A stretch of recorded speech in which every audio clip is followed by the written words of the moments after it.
Sebenarnya kita lihat pasar keuangan di level yang cukup sehat gitu ya, terutama kalau kita bandingkan dengan banyak negara lain ya yang saat ini, masih berusaha keluar dari, as we know 2022, was a very hard year terutama buat negara, mungkin cenderung ke negara developed ya, negara maju. Nah, Indonesia sendiri dari tahun lalu sampai sekarang, sebenarnya posisinya hanya terkena impact yang, cenderung minimum gitu ya.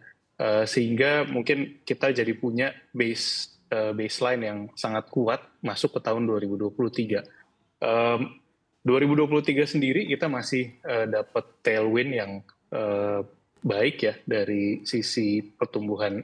Kita lihat harga komoditas juga masih cukup tinggi, terutama kalau kita bandingkan dengan longer period mungkin sekitar 5 sampai 10 tahun terakhir dan juga dalam rupiah terms gitu ya. Sehingga sebenarnya kita dalam posisi yang sangat kuat gitu secara fundamental dibandingkan dengan banyak negara lain.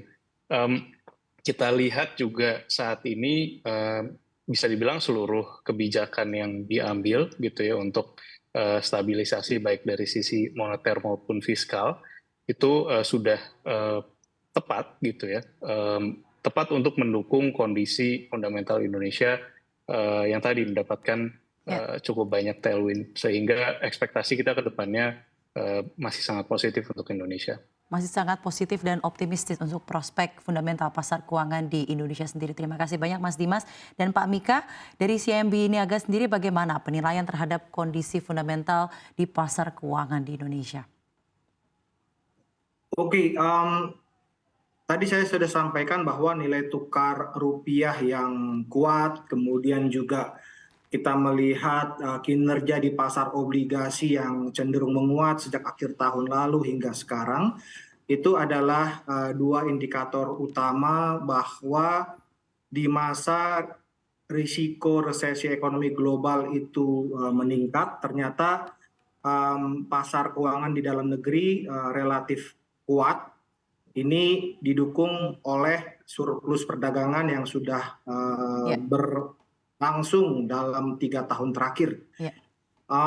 Ke depan saya pikir kalau kita bisa mempertahankan surplus perdagangan tersebut, ini juga dapat menjaga stabilitas pasar keuangan di dalam negeri ketika kita juga menghadapi ketidakpastian pemilihan umum di Indonesia di awal tahun 2024 dan juga di Amerika Serikat di akhir 2024.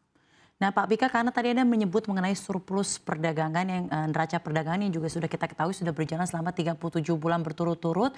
Mungkin menanggapi saja mengenai per Mei ini ada surplus neraca perdagangan yang luar biasa signifikan penurunannya dibandingkan beberapa bulan-bulan sebelumnya.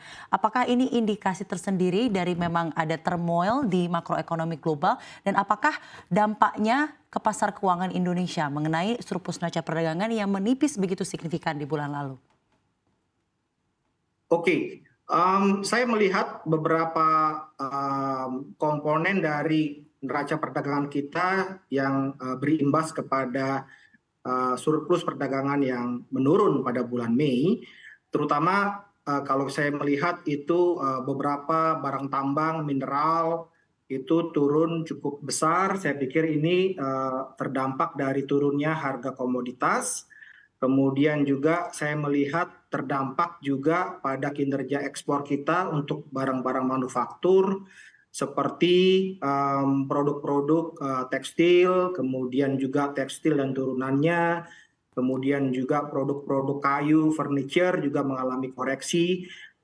Ini saya melihat juga dampak dari marketnya mungkin di Amerika Serikat ekonomi sudah mulai menurun setelah kenaikan suku bunga Federal Reserve dan juga seiring dengan nilai tukar rupiah yang kuat dibandingkan mata uang global. Saya melihat kinerja ekspor kita yang seperti tadi saya sampaikan.